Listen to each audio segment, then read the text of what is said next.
Hello and welcome to this week's episode of Quick Gains, where we have the ever smiley Rebecca Ward, who is the founder of Think Social Be Social, Instagram Reels, and Instagram General, to be fair, guru. Can I call you a guru? People don't like being called guru sometimes. Is guru okay? Okay. Guru, social media manager, consultant. She basically takes your social media and your brand and sticks it out into the world and makes it awesome. With the new pink hair, which we're loving, by the way. Thank you. How's things? Really good. Yeah. Now that the kids are at school, life is all good again. And loving being online. I think when we cut off with other people and not seeing other people, because all day, every day I'm online, I'm still talking to people, seeing people's faces and having interaction with them. So actually, I feel quite lucky that social media is my job. I suppose it makes like connection quite easy if your job is to connect. Yes. And I feel like I'm a natural connector anyway. I love networking. I love talking to people. I love particularly hearing about their businesses and new ideas and thinking about where they're going to go with it, what their goals are. I love that. So, I mean, you're in the UK, and we just actually found out just before we jumped on live, by the way, that for anyone watching this live or catching the replay, we apparently don't live that far from each other, which I never knew. And Rebecca and I actually met at the airport on the way back from Social Media Marketing World, which was in San Diego, like March, whenever it was, earlier in the year. Literally walking out of the terminal and just, I pretty much bumped into you, didn't I? Did I actually physically bump into you? Probably. You look like the sort of person that would just bump into me. Probably. And then sorry. Strike up a conversation. Can you carry my bags for me, please? Because I'm so tired. Well, that was literally the last event we were all allowed to attend. I mean, even on the plane home, people were wearing masks already. And we're like, what's going to happen? What's happening? You get home, that's it, lockdown. Yeah, it was a week later, wasn't it? Then the whole of the UK was just done. Yeah. And so we were really lucky to get there. We were, actually. And you've got children at home as well, same as I do.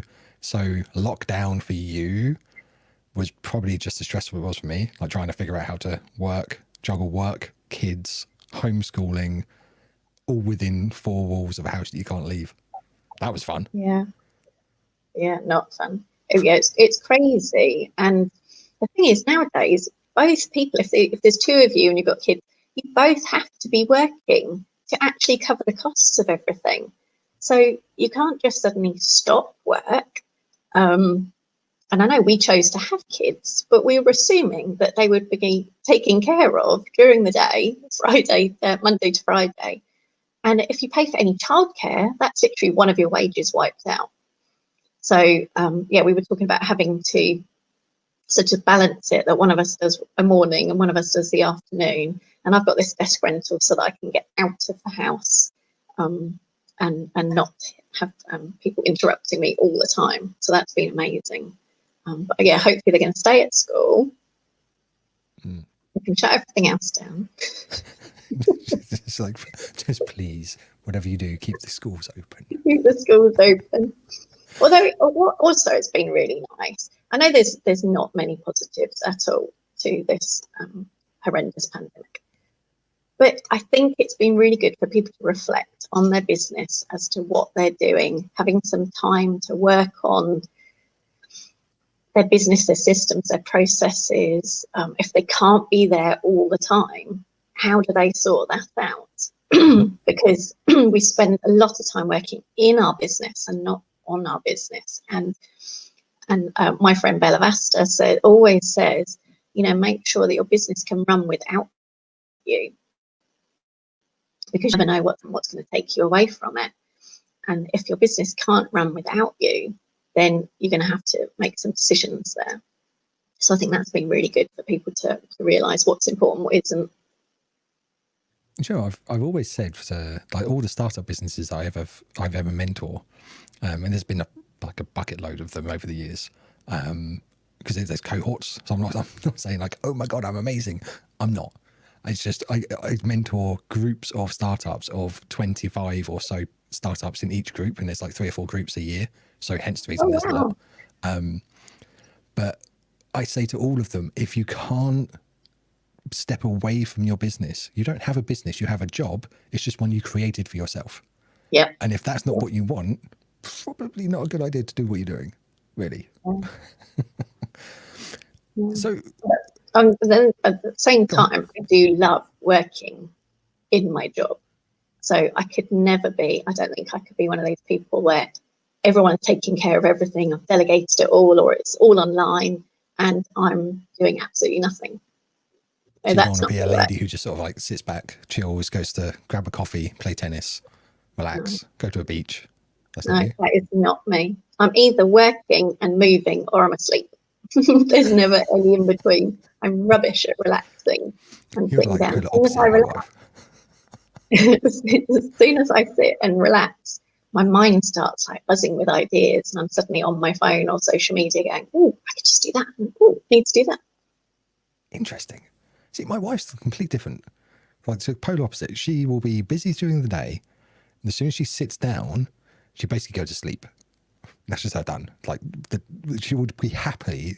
Actually, funny enough, when I was in San Diego, I don't know what your husband was like, but when I was in San Diego, she loved it because all of her mum and like her brother and her sister-in-law were like, "Do you want me to come around to give you a hand?" She's like, "No, I'm fine." They were like, "No, well, I can come around about 8." She'd be like, "I'll be in bed." It's like, "What do you mean you'll be in bed?" And she'll put the kids down at 7. By 7:30, she was in bed with a cup of tea and a biscuit. By 7:45, she'd be asleep. And that was her. She loved it. I got back and like she felt like she had to stay awake until 9 o'clock. She told me to go away again. Like, really? It was very funny. So, with your business, I mean, you would obviously talk about social media here. I mean, how has that changed for you? Because I mean, you work on your own. I know you work with, but you partner up with other people as well, because it's not just you. How has that changed for you this year? It's got a bit mental, really, because everyone suddenly realised how important it is to be online when you can't suddenly do in-person events, in-person networking. You can't, where you used to, old school, meet up with people and talk to them about your business and share it. Suddenly, everyone's just on their phones, and if you're not appearing on their phone, you don't exist almost. Or if you've got, a building, like a location where you're working from, like selling products, suddenly people aren't allowed in there anymore. So you've got to do everything online. So everybody suddenly realised how important it is to be online. And I've suddenly had to learn a lot about Instagram shopping, whereas nobody was really bothered about it up until very recently. And then they're suddenly like, okay, we need to be on Instagram shopping. So that's been a whole new skill set that's evolved. And I mean, how brilliant is that when you're in Instagram and you're searching through and you see something you like, and if it's got one of those little clickable product tags, you're straight on it. How much is that? Can I order it? If it doesn't have it, you just scroll past. So it is so important. Do you know, I don't think I've actually seen that. What Haven't kind of you? products are we talking about here? Anything, any product. So I've got a client who does skincare. So we're making sure that all her whole category catalogue is on Instagram shopping. So you tag the products in the post and stories as well. And then we're going to create collections. So gifts for her, gifts for gardeners, things like that, to help people with some inspiration of gift ideas as well. And you can do swipe ups from stories as well to see their shops. Okay. I feel like there's going to be an Instagram shopping kind of walkthrough masterclass here. So, genuinely, I have never used it. No idea. Not a clue. Right. So I know you do lots of reels, and I do lots of like stories, and I see you like all the time, like constantly just like popping up in my feed, which is kind of your job. So I'm guessing, that's why, because you do walk your walk. But with the shop, how do you integrate your shop into stories? Sorry, into your Instagram. I mean, is it a particular kind of platform or? So it used to that you had to have a Shopify account, but now Facebook will allow you to set up your whole shop and products in Facebook for free, which is then obviously linked to Instagram. And as long as it's, you know, a product within their guidelines, services you can't sell at the moment, and like downloads and stuff like that. But I'm sure it will come. I'm sure that will eventually, when you've got like worksheets and webinars and things that people can download and buy, I'm sure they'll be in there. But at the moment, it has to be a physical product, and yet you just put it into the Facebook shop in the Commerce Manager. And that's connected to your Facebook page, I take it. Yeah. And your page is connected to your Instagram page. Ah, how cool is that? But not digital products, not services. Not yet. So it kind of sucks as to like my program and like online courses and stuff like that. Damn it. Yeah. Oh, Facebook, I hate you. And they also released Reels as well, didn't they? Did that get released during lockdown? It was the day that I went camping. So I was in the car on my way camping. It was blooming raining outside as well. So it was during lockdown. No, can't have been during lockdown because I was going camping. So when they opened it up again and we could just go to locally, we weren't allowed to fly anywhere. So we decided to go camping locally. And I looked at my phone and I was like, oh my God, Instagram have released Reels. I need to play with it immediately because I knew it was going to be massive, because it's Instagram's version of TikTok, because I could see how popular TikTok was, that people were really enjoying this snackable video content, and they decided they needed to have that.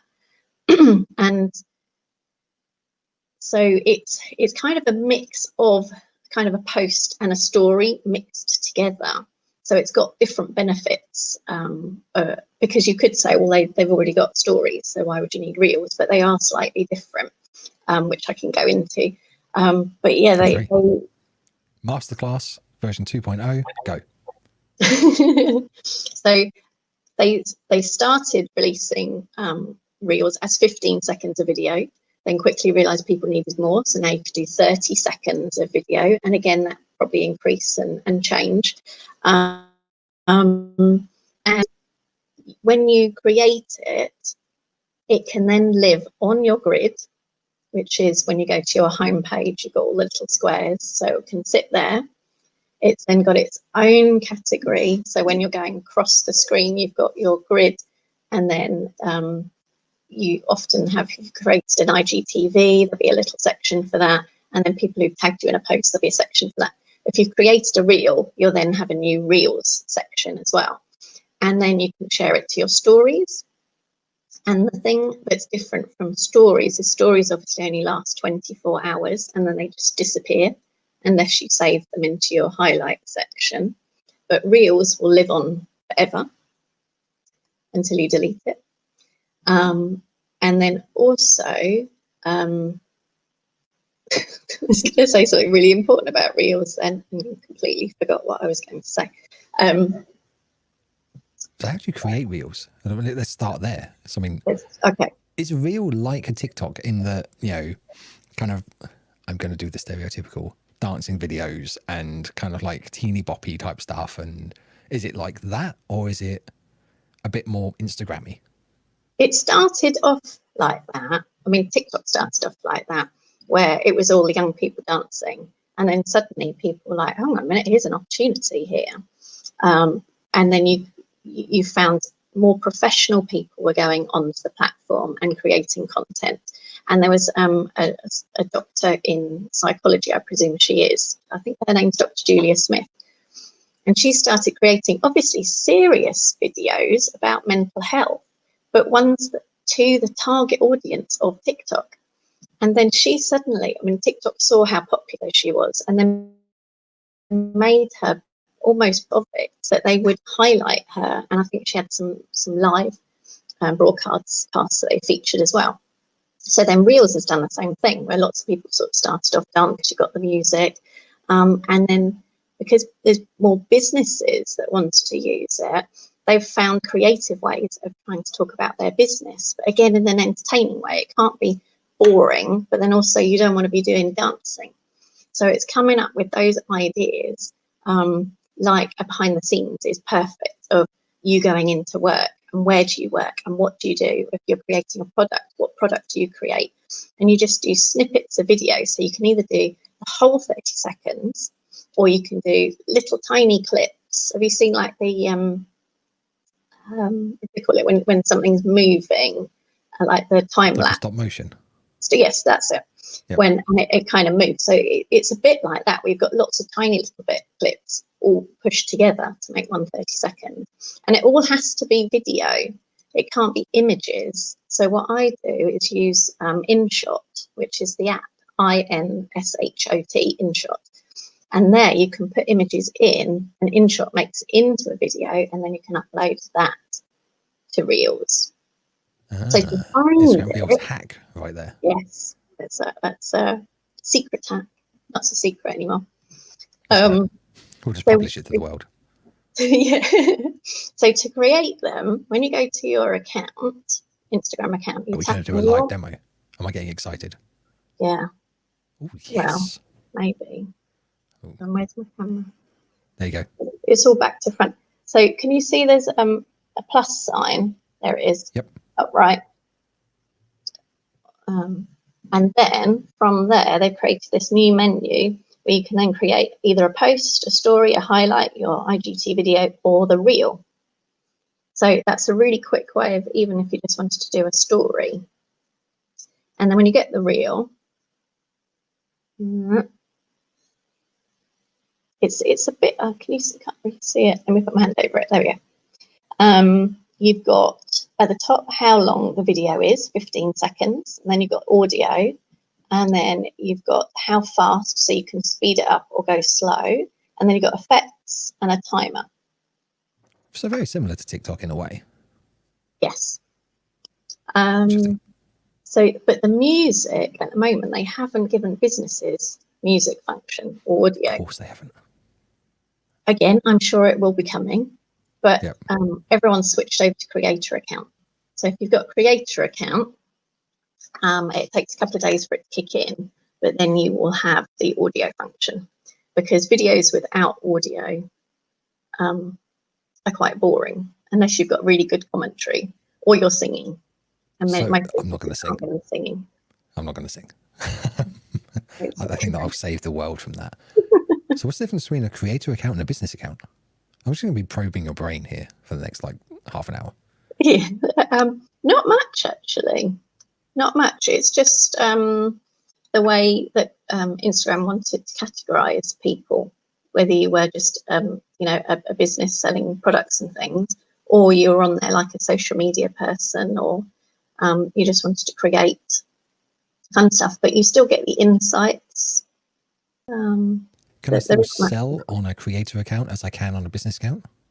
No, don't know the answer to that question.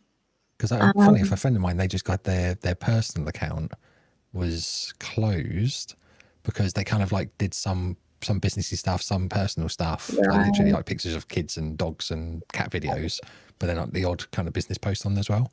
And she had her account deleted the other day. She was not happy. I can imagine they wouldn't like that on a personal account or a private account.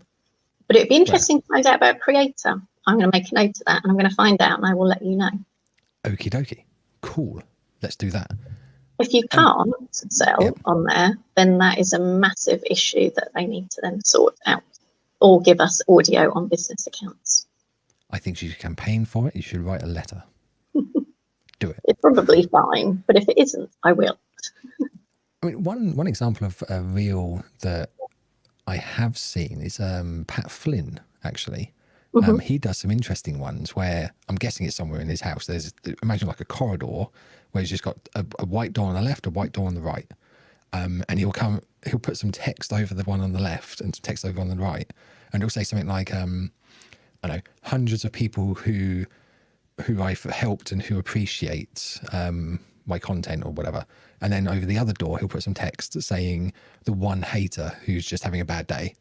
And he'll kind of like walk in from the left, and he'll go and open the door for the right, and he'll kind of like, and he'll kind of close it again really, really carefully, and he'll like sneak away through like towards the camera. And he's just kind of, he creates almost a mini bite-sized story with like a learnable moment. But he Yes. does it in kind of a fun, quirky way. He used his Yeah. reels like that, which So that is perfect. Yeah. That you're taking away some sort of value from that and you've learned something, but you haven't realised because it was so entertaining. clearly I've remembered it. So Yeah, exactly. I just remembered the thing that I was going to say about reels before that went out of my head is that the fact that people who don't follow you can see your reels. So at the moment, your stories and posts are only shown to people who follow you, unless you've got a hashtag in there, and then those people who follow the hashtag will see them. But reels can be seen by anybody. And at the moment, Instagram is pushing them. So if you go onto the little magnifying glass, the search icon at the bottom, the first thing that comes up at the top is a reel video. And if you click on the video, you can then keep swiping through and see everybody's reels. And you won't be following any of those people. They might throw a few in that you do. So I had a client that just I'm started. actually looking at that right now. Yeah, you'll get sucked in. You'll come out half an hour later. So I had a client who only had it was a new account, so she had about 45 followers, if that. We did a reel video for her. Within 48 hours, it had over 400 views, which is That's quite a lot. a crazy reach. So if you do it in the right way, I mean, obviously those 400 people aren't going to be her target audience, but that's still better than 45 people in the percentage. So here's another question. I'll just be like probing your brain on Instagram now. So I've had 768 followers on my Instagram, plus or minus about 10 or 20 or so. Yeah, people follow me, people unfollow me, and yeah, I'm guessing there's loads of bot stuff going on there as well. Yep. I'm not the most active person in the world. I'm just going to put that out there. But this number has not increased for about 3 years. Literally, it grew to about 800 ish. Yeah. And for the past however long, it's just been sitting around the 750, 760, 770 mark, and it just never really increases. Obviously, I know that it's people who, it's not about numbers and the vanity metrics, it's about people who actually are interested. Yeah. But how do you these days actually find, how do you find people to kind of bring into your world these days? I mean, Reels is being pushed heavily. Before that, it was stories. Before that, it was grid stuff. Then, hashtags were a thing. Then they weren't. Then they were. What works these days and what doesn't? So hashtags can bring you a lot of people, new people and new followers. If you use the right hashtags in your post, and there's lots of different examples of hashtags you should use, and people talk about hashtags in different ways. But probably the best way, I think, is if you've taken a picture of a cat, one of your hashtags should be cat. Literally, catchphrase, say what you see. Because of the image scanning and everything that Facebook do. Yeah. Right. And it's amazing. I did a post, I did a picture the other day of something, and it came up that you had COVID in your post. And I was like, I didn't write COVID. I didn't say anything about COVID. And then I realized the picture had the word COVID in it. It was amazing. I was like, wow, that is how it picks up everything. But anyway, so going back to hashtags, if you then use the hashtag cat, which is a bit general, but you can go bigger or niche with that. If anybody loves cats and they're following the hashtag cat, because you can follow hashtags, and then any post that comes up that's got a cat in it or the word cat, it will show you that post. So if you had a cat pet sitting business, if you had the word cat in there, people who love cats probably see that post, and then they're going to see you. Does that make sense? You'd get in front of your audience by using the hashtag that they'd be searching for and following. If you're going to an event, so social media marketing world, you would make sure you put that hashtag in your posts, obviously when it's got something to do with social media marketing world. And then anybody that's following that hashtag will see all of the content and they'll see your post. So if we hadn't have met as we did before, and you were using the hashtag 2020, social media world 2020, and I was following that hashtag, I'd see your posts and then I'd find you and then I'd be like, is this person worth following? Yes, he probably is. So then I would follow you. No, to be fair. Yeah. It's like 700 followers. That's not enough. And then anybody that I've met, so, just doing something like this, sort of a speaking thing, if anybody comments, then I try and comment back, talk to them. Obviously I don't do it in a spammy way. It's just me. I'm social. I like finding out about people. So that if you had like somebody called Simon in the chat, I'd be like, well, where do you hang out, Simon? Are you on Instagram? What do you do? And if I felt like it was a right fit, I'd go and follow him. So it's sort of that kind of growing, and I'm very much organic reach. I like everything being organic, and I don't do any paid ads. I probably will eventually, but at the moment, I really like that organic, the networking, being social, connecting through friends of friends. When you go on LinkedIn and you have who you're connected with, but then there's somebody else who's a second connection because they're a friend. Say a friend of yours, I would see as a second connection. I'd be like, are they interesting? Yes, I'm going to follow them. And then that's how you grow your network. So really steady gains. So hashtags, find the people, but then actually be social with those people. Yes. So oddly enough, social media means being social. Yeah, hence my company name, Think Social and Be Social. It means How many something. people do you think still don't? Huh? How many people do you think still don't? I mean, there are people who go on LinkedIn predominantly. They just it's like a pitch fest constantly. I'm always getting messages in my DMs saying, "Hi Dan, how's things? How's business? Hope you're keeping well. Yeah, hope you and the family are being safe." And then it goes straight into, "So my business does this, this, and this. Do you want blah? Or book a call with me?" And I'm like, "Oh my god, so go away." Yeah. I feel like I need to rename my LinkedIn inbox as like spam folder. It's literally, that's all I get on there. I don't get as much as that on LinkedIn. It's really bad for that. Also on Instagram. It is. It's really bad. I don't know why it's so bad in LinkedIn, whether it's because people there are kind of more old school and that's the way you used to do it. We don't talk politics. Easy. We can be fine. Where you used to pitch to people and it was fine, and you could email people and it would be fine. Whereas now we've gone a bit more smart to that. So when you're emailing now, there's a whole new ball game to do with emailing, and you probably know Robin Kennedy, and they teach people how to do email marketing well. They email their clients every single day, but they have a strategy that means it isn't boring, it isn't salesy, and it's entertaining, and you're almost like, oh, there's Rob emailing me again. Wonder what he's got to say today. And that's exactly what you want to be like, even in your posts. You want people to say, oh, look, there's Rebecca. What's she talking about today? You don't want to go, oh my God, it's her again. Well, for our past couple of days with yours, it's been pink hair, hasn't it? Yes. It was almost like you went through the stages of grief almost. And have you hit acceptance yet? I have. It's really weird though, because I literally keep going, what's that? Oh, it's my hair. Because I wanted to go pink for ages, but I'm not a naturally outgoing person. So I was going to go subtle pink. And this is much more pink than I was expecting to go. However, the reaction I've had from people has been amazing, and all saying, I wish I could do that. So many women have said, I'd love to dye my hair red. I'd love to dye my hair purple. I'd love to dye my hair pink.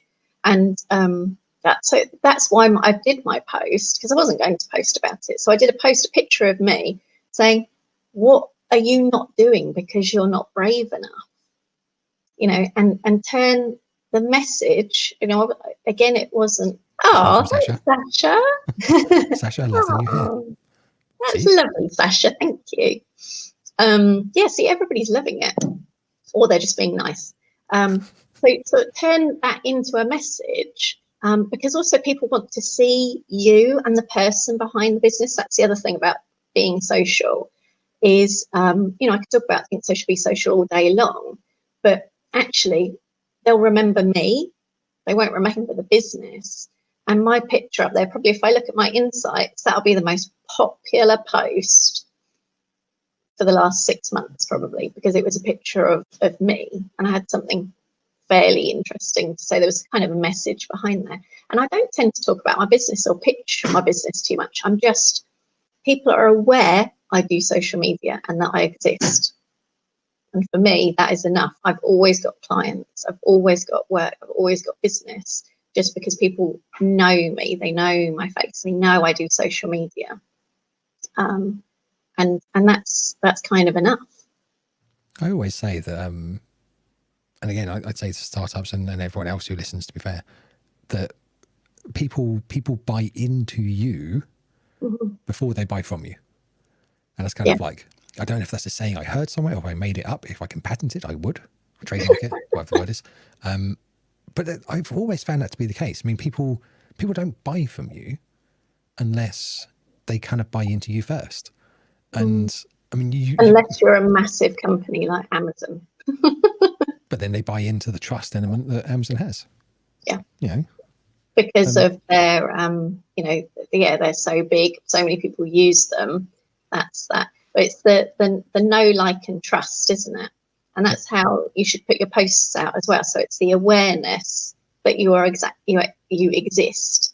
So that's the know bit. Do they know you? And then do they actually like you, or are you being spammy, McSpammy? And then do they trust you? So are other people using them? Are friends referring you to them? Have you got testimonials? Is there some sort of social proof that you're not going to take off with their money? Yeah, and I mean, we've talked about this before, but I mean, I'm the CMO here at Quicc. I also have my own business as well, and I've actually called that authority and status, because, again, from a very operational kind of background, I come from predominantly, and it leads to the whole trust thing. It's if you have the authority within your market and you have like status within the eyes of your audience, essentially, if you have those two things combined, you have trust. And if you don't have the trust of people, then why are they going to buy from you? Yeah, And exactly. They're not. So let's talk getting dangerous now. Okay. Content. Because I know you were just saying you create reels, and we've been talking about this a little bit. You create reels and other content around pink hair, what you're doing in the day, behind the scenes. You create that engagement with your target audience. For someone who really struggles to create content or struggles to kind of find their unique voice or whatever, because there's quite a lot of us out there, what kind of advice would you give to those people? It is really tricky, and it's almost like you need that switch to flick in your brain of suddenly like, that's what it is. I think one of the first things you need to look at is, who do you want to actually be working with? And then what do you actually want to do? How do you want to help them? What do you want the outcome to be? So for me, I particularly like helping small businesses. So I'm not going to pitch myself to any large audience businesses. I tend to work more with women. And I want them to understand social media better so that they can grow their business. Very, very simply put, what I want to do and what my niche and my target audience is. So if I'm looking for those women, what are the problems they're having, or what are they asking me? What are their frequently asked questions? Like, what are reels is one. So then content I just talk about what are reels. But you can have different categories of content that you talk about. Bella Vasta, talking about her again, she talks about buckets of content. So one bucket would be posts about me and content about me, which is why I did my hair and because people like to see the face. Yep. And then another would be social media. So if a new updates come out, that immediately is going to be a content piece. What do I do in my spare time? I quite like drinking Prosecco. You and my wife would get on. Yeah. So that might be a topic. I live in Woking, so I might talk about businesses in Woking. Can you see how when I'm just very, again, simply putting, if you just talk about the things that relate to you and what people ask you, or have a look at awareness days of what awareness days are coming up. There's literally an awareness day, if not two, every single day of the year. And you just literally go on awarenessdays.com, find one that you can talk about. There are some really random ones. There's some great ones. And again, that's another piece of content. Really, really easy. And again, because we keep talking about you should have your face on there and people want to know you, people find that sort of content quite hard to create, of videos and posts of you. So I often say, turn the camera around and show where you're working. If you're creating a product, you can at least have your hands in the video as you're making it, or start off small with stories and just do a little story like you did today, that you were on the train, took a picture of yourself on the train, out it goes. So people actually do see my stories. Hey, win. Everyone I was goes very bored on the train. Check out Dan's LinkedIn stories of him sitting on the train. And again, that's another piece of content. It's very easy to come up with. You had to have some dad jokes in there as well. I had to add some. I did like the lights, driving lights one. That was good. And if you want to know what we're talking about, you have to check out Dan's. It's on your Dan Holloway account. Live. Just saying, at Dan Holloway Live. Yeah. Go, Dan, have a look. his dad jokes. See, and that could be the thing that you're known for, and people are like, see your posts come up or your stories come up, and they're like, oh, what's his joke going to be today? No pressure. That's all right. I'll just copy it from someone else. It's fine. I'm not even going to like sugarcoat that. Plagiarism at its best. Although I do mention the name of the people, so it's all good. Okay, good. And then with videos, do we need to mention that you need captions on your videos? You don't need to mention it. You can mention it if you want. But you should have captions on your videos, because so many people watch things when they're somewhere they can't listen to the volume. So even with the reels, you can put snippets of text on the reel as well, or your stories. Just do a really quick brief, what are you talking about? And then if you're creating long form video, obviously you need to speak to somebody like Quicc. Obviously. Yeah, obviously. How, on that topic, I'll probably be like killed. I wouldn't be killed. I'll just be beaten metaphorically with a virtual stick if I didn't mention it. With the repurposing of content, I mean, how do you think these days, because I've seen some people do it really well, some people do it quite blatantly, like Gary V's of the world just blatantly repurpose everything, and you know, it's like a media empire, off they go. So cool. Not everyone can do that, obviously. I see a lot of people take TikTok videos and then upload them straight onto Instagram. So that's kind of become like a norm. You know, there's, you know, you take a, I don't know, you put a tweet out, take a screenshot of a tweet, stick it onto your Instagram grid as a quote. So there's lots of that goes on. Well, how do you think people should repurpose their content better these days and not be just like samey and look at like everyone else? There's a big question for you. It is. Yeah, there's so many different ways I could answer that. It depends what you want to be known for, and if you want to stand out, or you're Mr. Spammy McSpam. where you're just like, I have this piece of content. I want as many people to see it as possible. I'm just going to paste it everywhere. And I don't care if I need hashtags or I need to take the hashtags off or it's got a logo on it from somewhere else. However, the other thing is, if you're just a one-man band, Gary Vee's got a team of, I think, 19 people following him around doing his social media for him. So how many was that? You just broke up for a second. Oh, sorry. I was saying Gary Vee's got a team of about 19 people that are following him behind. Apparently he does all the posts himself. He approves them personally. Yeah. He's still got a team of 19 people. We don't have that.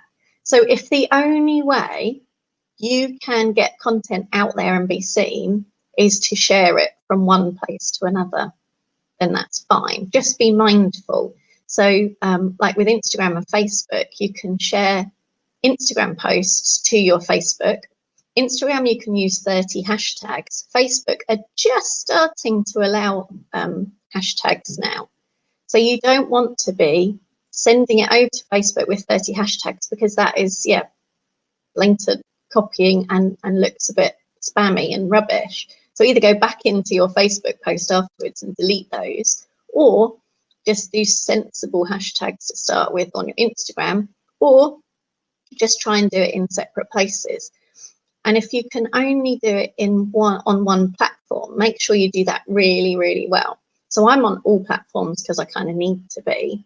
So I just make sure that you rock, obviously. So that the bio is all current and up to date, and pictures are all current, and the content's okay. So if you went over to Twitter, it would look like it wasn't an old thing that I hadn't touched for 20 years. But where I focus is Instagram. So I spend a lot of time creating content for Instagram and not so much for the other platforms. So you don't have to be everywhere. And if you don't have time to be everywhere, just concentrate on one and do that one really, really well. And also if you're doing like a repurposing thing, so if you had a post on Instagram and you were repurposing on stories, make sure you're pointing back to the original post so that then they can see the whole thing. If you had an IGTV video, you want to take a snippet of that, put it on your story, but then you're directing them to the IGTV. It's almost not a standalone piece of content. You can share IGTVs to stories, can't you? You can share it to your grid feed, and it will show 1 minute preview, and then you have to watch more. If you do a story, you can press the link and link it to your IGTV. So you can do it from one from the other. But so for content, I would say try and focus on one. Do that one really, really well. If you've got an image, the story ones work quite well. I do tend to, if I do an Instagram story that hasn't got any tags, so it doesn't matter if it's just like a picture, I'll save it and then upload it to LinkedIn stories. But if it's got a tag of Quicc video and then I put it on LinkedIn stories, that tag isn't going to work anymore. So you just got to be careful of that as well. To be fair, I'm quite lazy with mine. So all the social channels for Quicc and my own are all the same. So it's at Quicc Video or at Dan Holloway Live for everything, like literally everything. So when I shared my stories on LinkedIn today, which is the first time I've ever done that, I literally maiden voyage of LinkedIn stories on the train. I actually took some of the stories from Instagram with the tags at Dan Holloway Live, at Quicc Video, and so on, and just did you? I just blatantly plagiarized them and just took the same screen grabs from the stories into LinkedIn because I figured it's kind of the same. You just can't click it. So you're saying that's the wrong thing to do, potentially? It's not ideal because then if I was like, you can tell me wrong. If I want to find out more about Quicc, I then can't.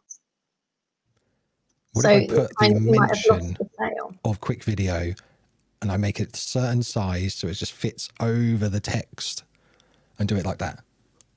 Would that work? Yeah, cover up the text. Okay. So I can repurpose and cheat. Got it. Yeah. Cool. Cover it up with a new tag. And you can do mentions in LinkedIn stories. Yes. Talk about LinkedIn and Instagram and everything here. Okay. How does video work between Instagram and LinkedIn stories then? There's a question.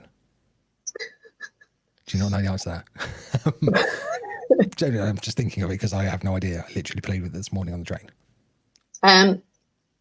So say the question again. So if you have video on Instagram, like IGTVs and everything else, can you repurpose those onto the new LinkedIn stories? I don't know how long the video is allowed to be on a LinkedIn story. It's so new, isn't it? I don't even know if many people have got it. I don't know how long the video can be, but if you worked out how long it could be, then I wouldn't see a problem with if you had it saved and just upload it to. But what I do is have the original format of the video or saved on your camera roll, and then upload the video to Instagram stories, add all the tags, and then upload the video again, the original video from your camera roll to LinkedIn stories and add the. Do it that way. That's That makes how sense. I would do it. I'm just thinking So it's the same piece of content, but it has to look like it sits right on the platform. Gotcha. Okay. Because I was thinking about different ways that we can use our new, like the Quick's new product feature, which we're releasing soon. So it's all about, we have spoken about this before a little bit. Briefly, I know briefly, but it's searching and indexing of content and then clipping that video content. So there's a lot of that kind of going on in my brain at the moment about how you can actually use video created on one platform and take snippets of that and repurpose it onto others to kind of like, widen your reach. So I'm always thinking for the past couple of months about how I can do that better and how we can teach others to do that better. And LinkedIn stories being so new, that's an avenue I've not actually thought about hugely at the moment. Hence the reason the question. I'm doing these questions live, probably not the place for it, but never mind. So probably what we need to do is have a chat about that, what you can and can't do with the videos, because that's quite an interesting thing for you then to be able to tell people what they can do with their videos and with the subtitles and the captions, where the captions can sit. Because somewhere like on Reels, there's areas of the screen that you can't use for text because it gets cut off or gets covered up by the caption, the actual caption. So that would be an interesting one for you to know where the text placement can be on all of the different platforms. Because we already tell people, say for like TikToks, for example, those are quite annoying in some ways because depending on how big the captions are, most of the time people take a video very similar to what I am here, where my head's in like the top 2/3, and you put the text at the bottom, like down here, and that's what most people do with LinkedIn stories and Instagram stories and everything else. But for TikToks, that lower bottom third is where all the captions and hashtags are. Yes, exactly. And putting captions and Reels there, is like that. Yeah. So we tell our clients that actually when you're doing TikToks, then actually you've got to kind of put your head more down here. I'm thinking, you can see my lights behind me there, giving yourself room in the top thirds for your captions to be at the top, because that's the bit that is seen on TikToks. I was just looking at the LinkedIn. I don't know if you can see it, but it's kind of the whole screen. It's the top tiny bit at the top, so you can't read her writing right at the very top, but you can see all the way to the bottom. So for LinkedIn stories, bottom thirds is still fine. Yeah. Whereas Reels, if I go to one of my Reels, I did one about text placement. So I've purposely put the text in the wrong place before anybody points it out. But that one there, the lights on it, sorry.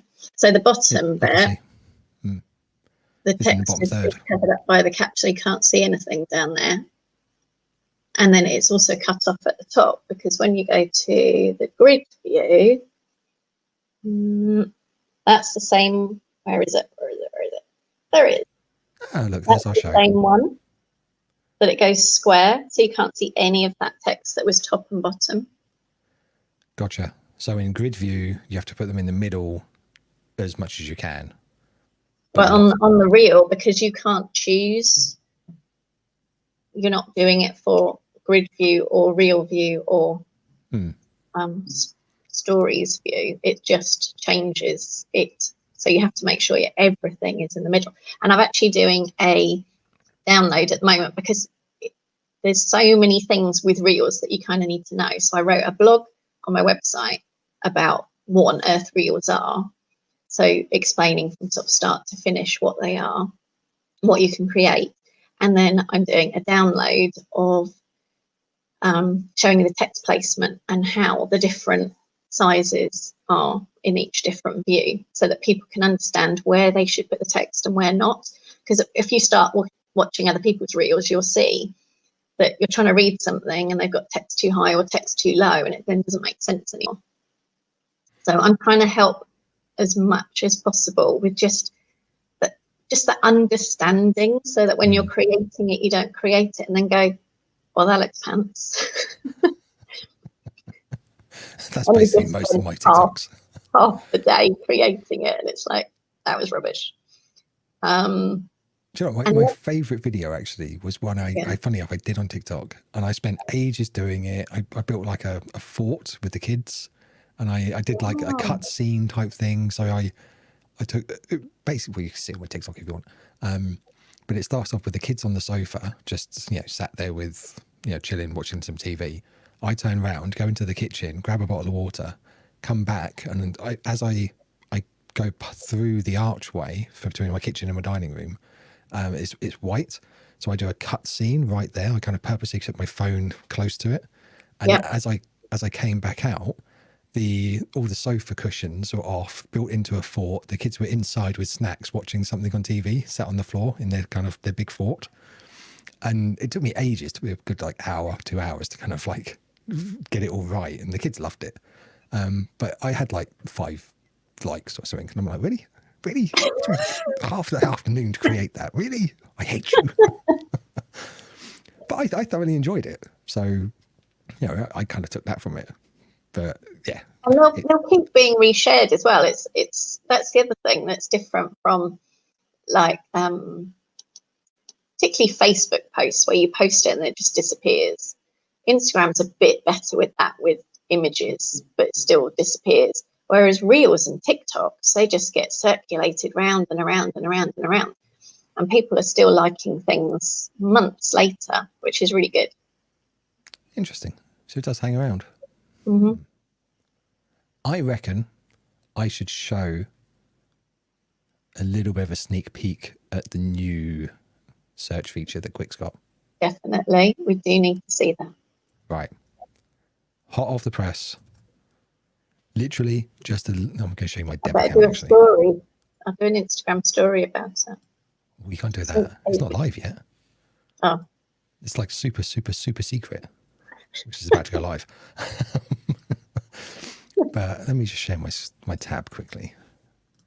Where is it? Right, so that looks like what you already know and love. This is my dev account, so I'm constantly uploading stuff and deleting stuff from here. So ignore most of the stuff what's in here. I uploaded the show the Quicc gains that I did myself. I'm not being narcissistic at all. It's just I remembered what I said. And Danny Matthews, he was on talking about branding. I uploaded those two. When was it? Yeah, today or yesterday, whenever it was, I uploaded those. But what we've got is this tiny little, almost innocuous looking thing up here, which if I tell you the amount of like dev work and engineering that's gone into that little button. It's ridiculous. But this tiny little button allows you to search the transcripts, like captioned and uncaptioned videos. We can filter that as well. So say if I want to search branding, it comes up all of the videos. Ben one's only one really that talks about branding there because it's the only stuff uploaded. But if I had like hundreds of videos in there, it will show all the video or videos and the timestamps of those videos, and it will take you straight there. So say, let's pick one.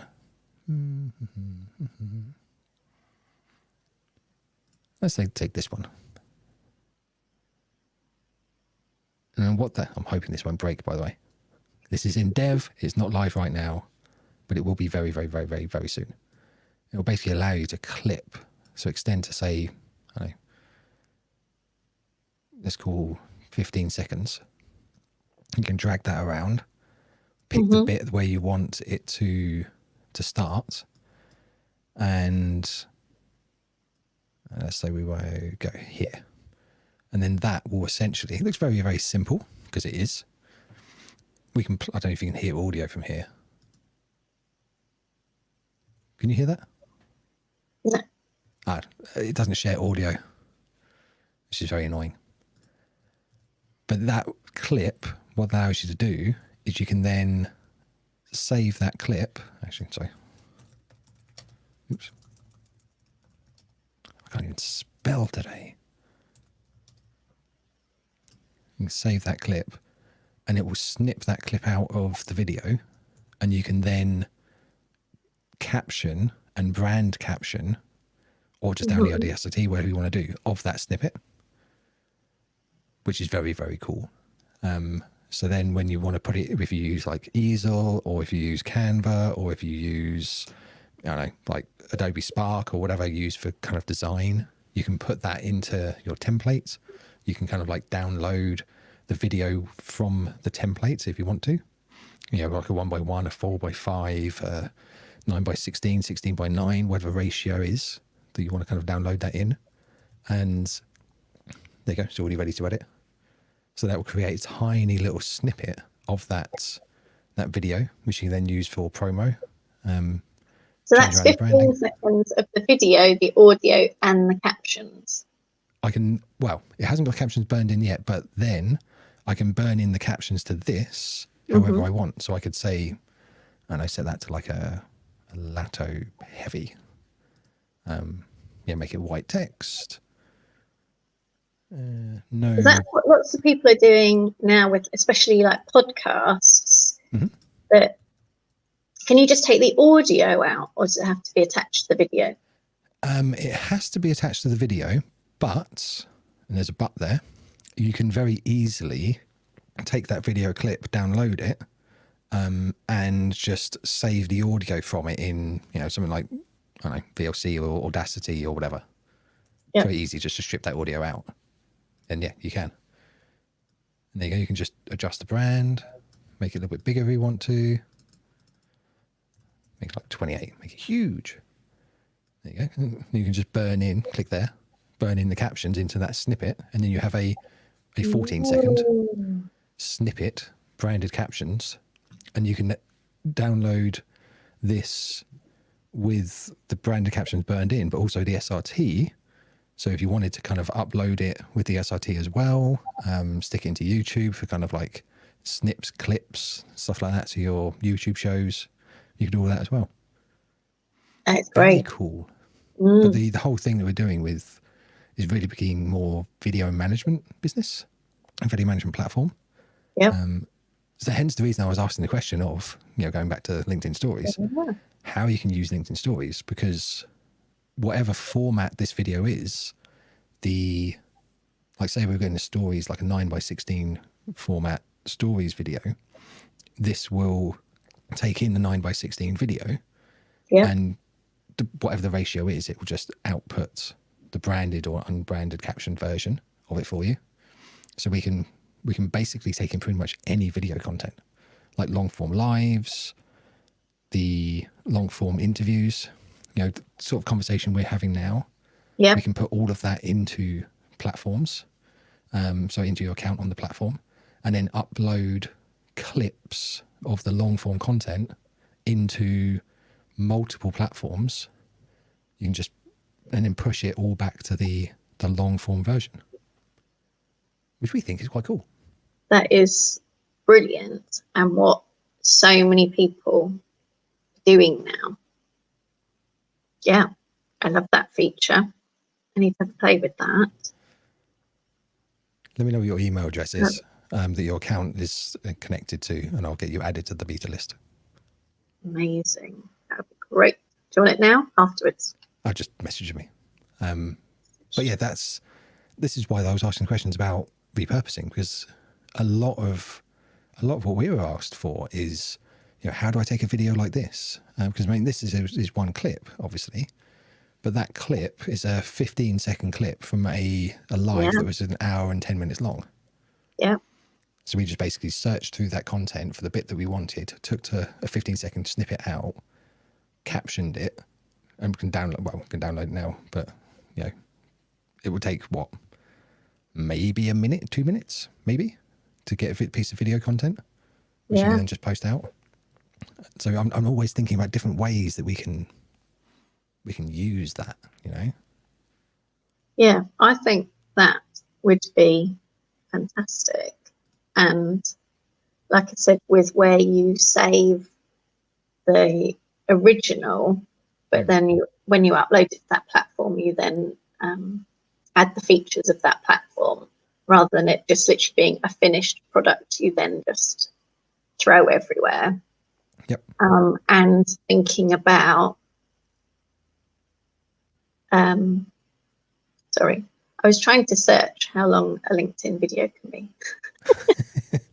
It's all right. You don't have to. Failed getting in there. And then, looking at where it needs to be, where the captions need to be. Are they all right if they're sort of in the middle, or all right at the top?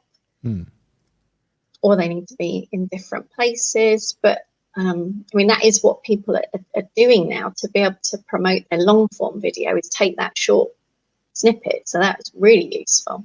I mean, one of the things that we thought about, I mean, the easy use case for this would be like YouTube creators, or people do live shows similar to this one.